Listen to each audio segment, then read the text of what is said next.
Hello and welcome back to SotonLock. Don't forget to like, subscribe and hit that notification bell because it really does help a small channel like mine to get noticed. So way back in video number 23 I've talked about locks that might be suitable for visually impaired, and right at the end of that video I produced this lock. This lock opens by turning the top of the lock in different directions, and you count the clicks. What I neglected to say was who this lock was made by. It's actually made by the Gougler keyless lock company. And what I want to talk to you today about is its cousin, a lot smaller lock. As you can see, it's made by the Gougler keyless lock company, and it works the same way by counting the clicks. So let me give you a little bit of history, how to open these locks, how they work, and maybe how to decode them. So as you can see, there's two patents attributed to this lock, and they were both assigned to the JBMKL company, which stands for the JB Miller Keyless Lock Company, and they were assigned, or patent was approved in 1931 and 1933 respectively. And if you have a look at an old JBM combination lock, this dates from probably 1936, I think it is. You can see the same pattern numbers, and again it works in exactly the same way by counting the clicks. So how do they open? So what you do is you need to reset the padlock. On this particular padlock, you reset it by turning the dial to the right, and then you do 4 clicks to the left. 1, 2, 3, 4. 8 clicks to the right. 1, 2, 3, 4, 5, 6, 7, 8. 3 clicks to the left. 1, 2, 3, and then 2 clicks to the right. 1, 2. You'll feel that begin to get stiff on the last click, and there you go. It opens. This particular lock resets when you shut the shackle. So that's how these things work. So let me cut away, and I'll join you, and I'll show you what's inside and how they work. So here's one that I've taken back off. It has a couple of moving parts. The first one is this lever.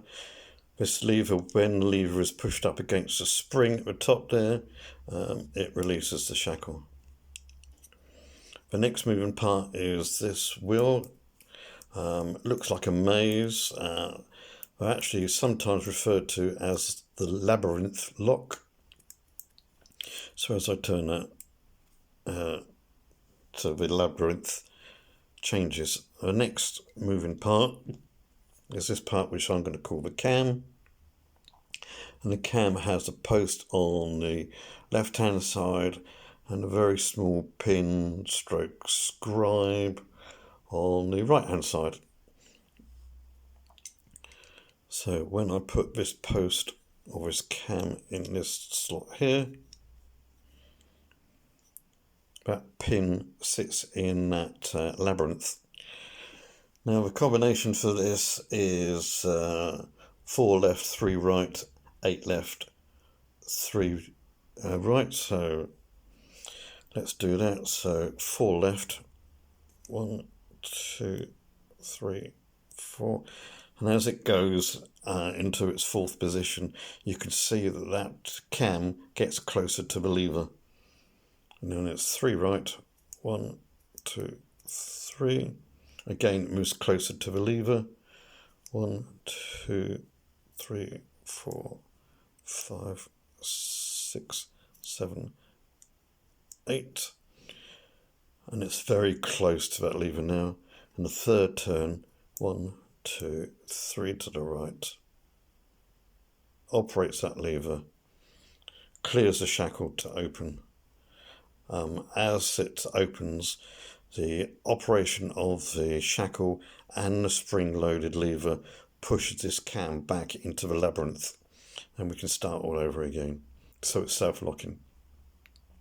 So that's how it works, and I'll show you how to decode these. So how is it possible to decode this type of Gougler padlock? Well, we're aided by the fact that this cam travels up and down towards the lever. And if we have a look at the curved part of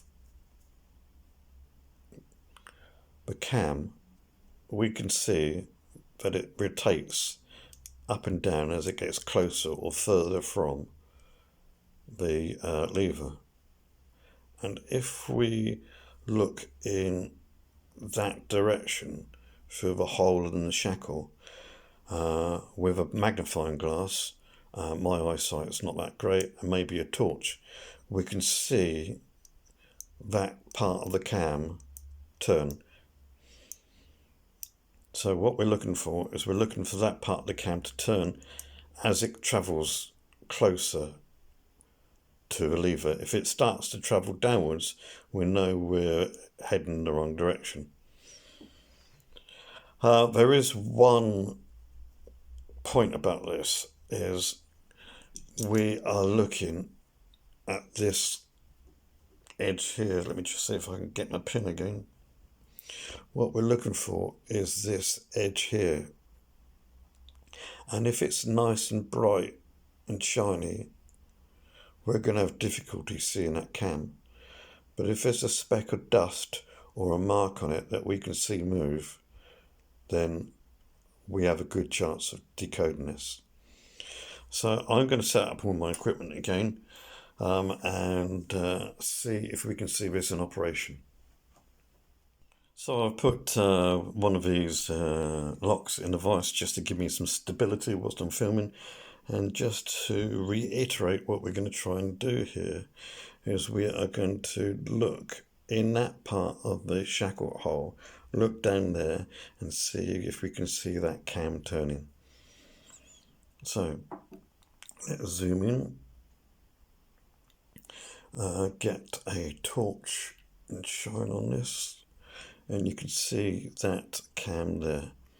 So the lock has been reset to zeros, and I know the first number or first digit is 7 counts. 1, 2, 3, 4, 5, 6, 7.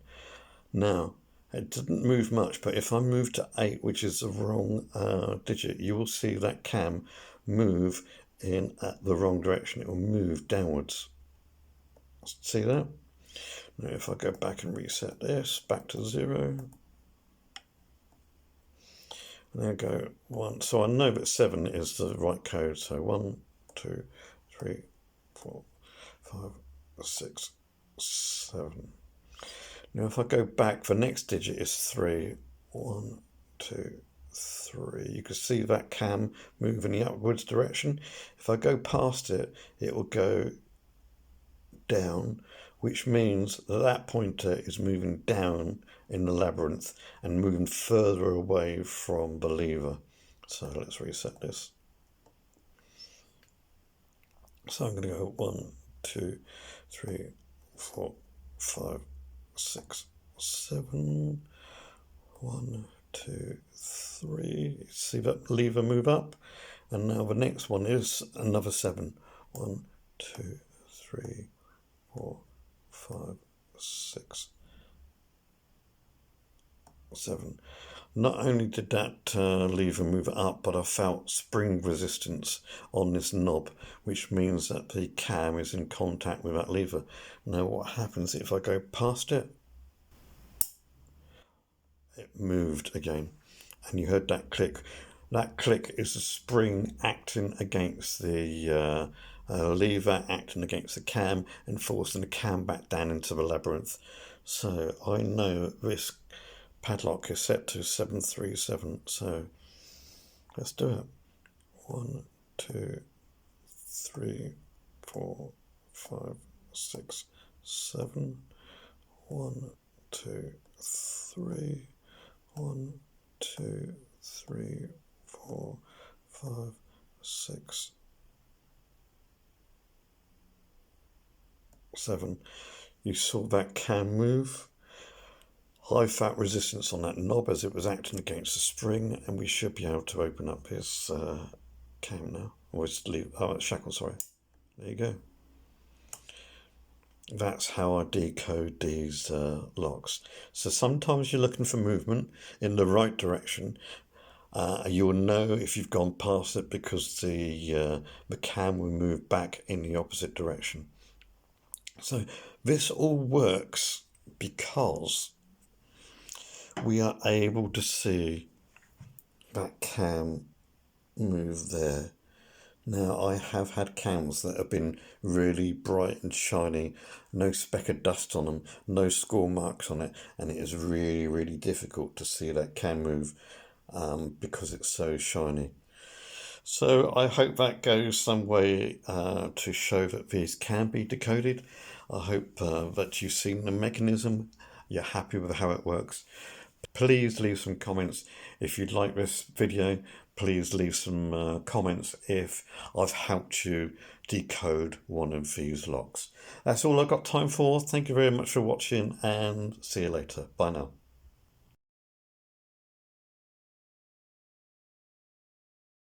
Way back in video number 23, I did a video on locks that might be suitable for the visually impaired, and right at the end of that lock I produced. So can these be decoded? Yes, it can. I'll have to reset up the and as you can see, that lever is now operating against that. Sorry, the cam is operating against the lever against the spring, and the shackle opens. Close that back down. Make sure it's closed.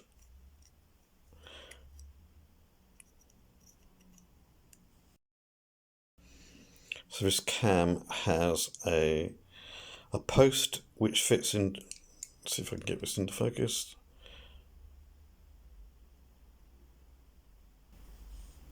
Maybe not.